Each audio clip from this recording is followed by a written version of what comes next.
Hey there. It is sunny out. Can you see the rainbows bouncing along my wall? Um, Bringing a little bit of cheer to the day, to the week, and hopefully the invitation of spin. Well, you can go spin if you want. I miss spinning. Spring along. So today is going to be one of those short ones because my Friday fun has been filled up with sessions. So this is good. So the what I'd like to talk about today actually came up when I was talking with a friend, and he was saying how he was feeling a little nervous, a little anxious, some of those other words thrown in there. And I listened to him, but in typical Vicky fashion, thought, well, what could the spin be on this? And I don't believe in like a fake spin. I think we have to be open and honest with our emotions. So whatever we're feeling is valid and felt valid. So what I'd like to talk about is that feeling of anxiousness or what could be termed as anxiety. Now, full disclosure, we all know I'm not a therapist, and the type of work I provide can help, I believe, and have been told in the same context as therapy, but I'm not a therapist. So I'm not diagnosing anyone here. I'm simply going with my years of experience and the energy and how I know how to read it. So when someone says to me that they are feeling anxious, a lot of anxiety, the first place I go to intuitively is to feel it. To feel is that really anxiety that's cooking up in there, because there's so many different levels of emotions within the span of whatever we're feeling, right? So there's a frequency, like we talked about last week. There's a frequency to everything. And so there's a frequency to emotions and the way we're feeling. So the energy that is often associated in what we end up saying is anxiety can also be excitement. And I think a lot of the times we're not connected enough to ourselves to know what we're feeling. We're just so used to being in a go, go, go state and in an anxious state, or what we consider to be an anxious state, that's what we name everything.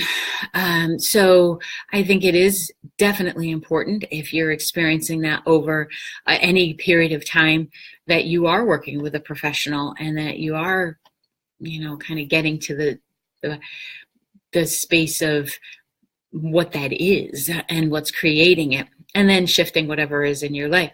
So what I had said to my friend, though, was, what if that anxiety he was feeling was really his brilliance that he wasn't allowing to express itself?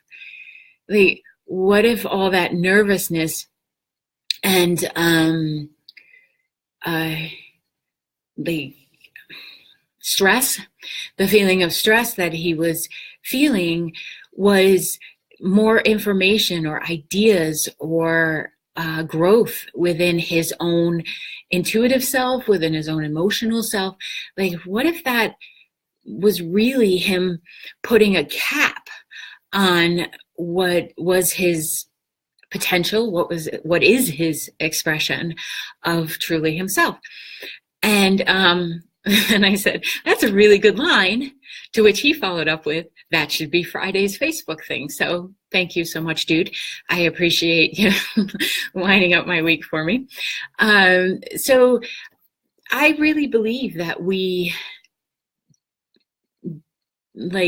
diminutize ourselves, and some of it in that old, oh shucks, no, not me, I'm not awesome. Well, you are. So start claiming it and start letting that energy out and expressing it and seeing where it goes.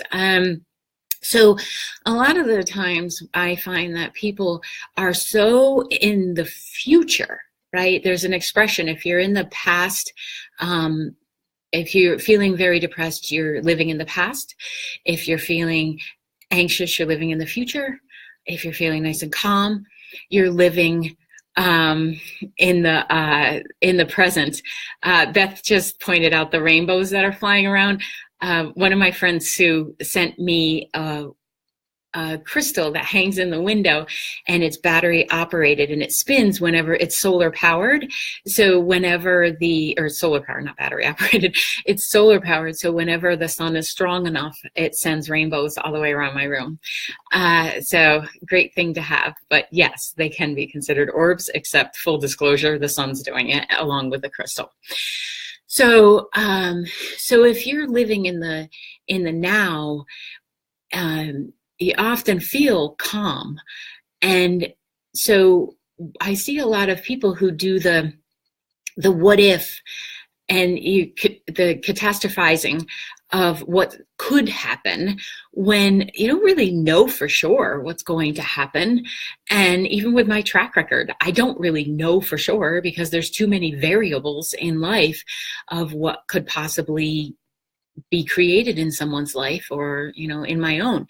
So what I'm suggesting is that we shift that what if to a place of what if and get into the possibility of something.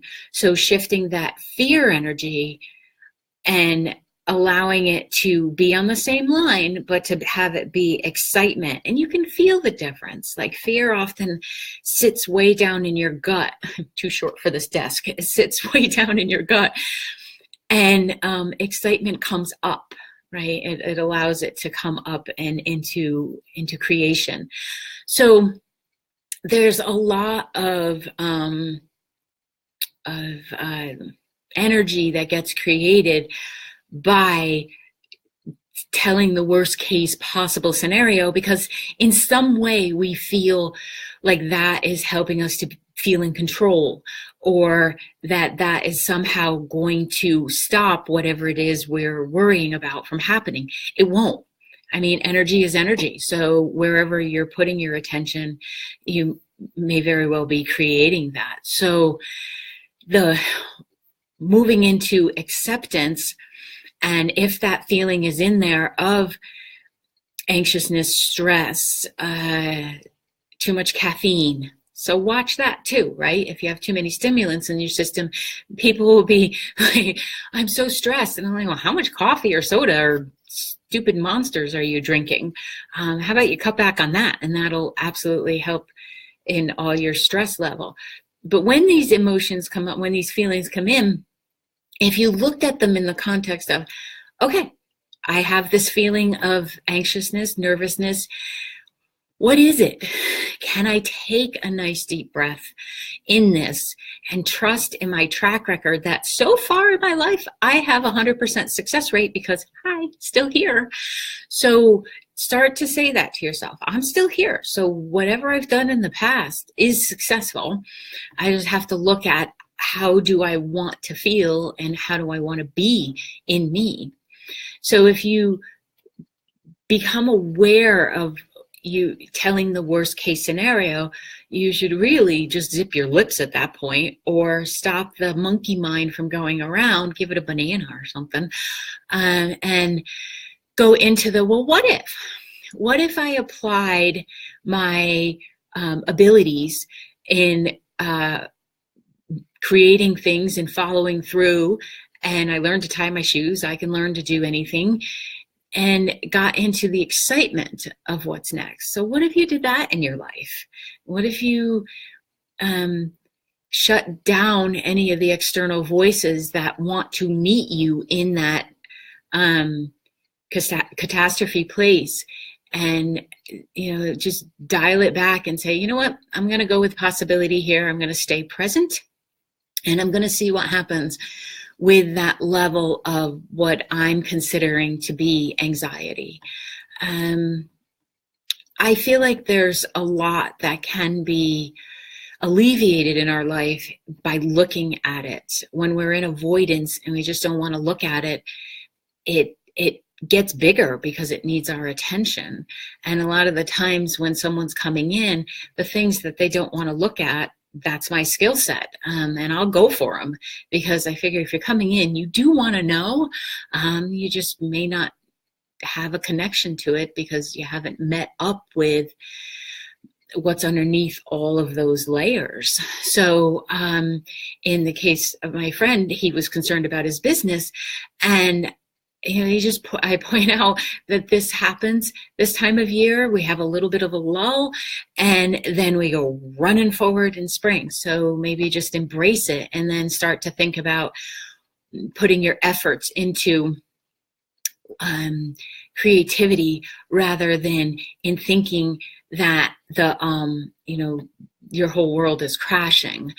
And I feel like if any of us are brave enough to look at what's right there, we can usually dissect it to see that underneath it may be somebody else's belief system in there. And I truly believe, because I love acronyms, that somebody else's belief systems are BS.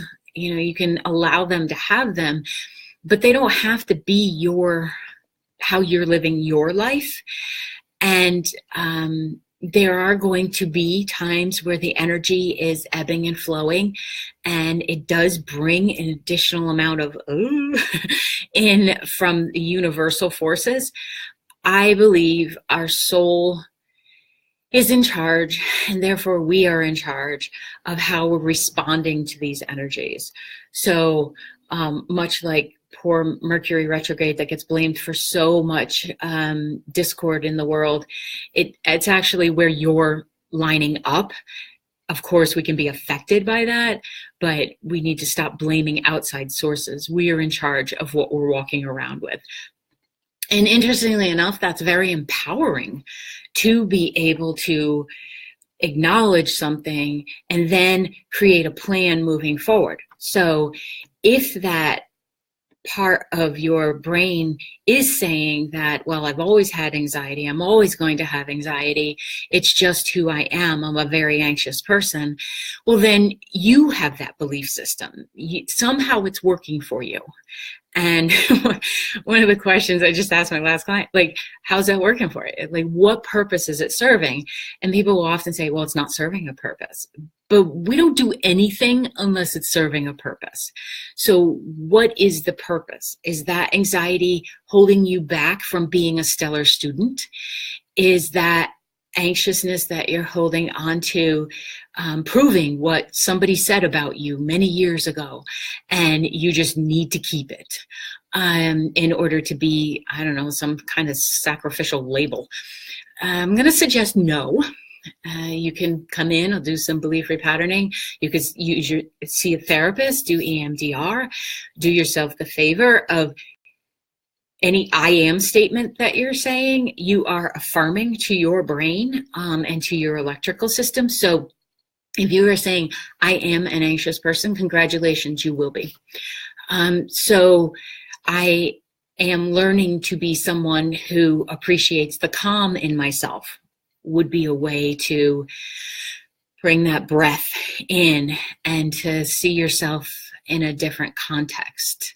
We don't have to be led around by old belief systems or about old labels or anything like that.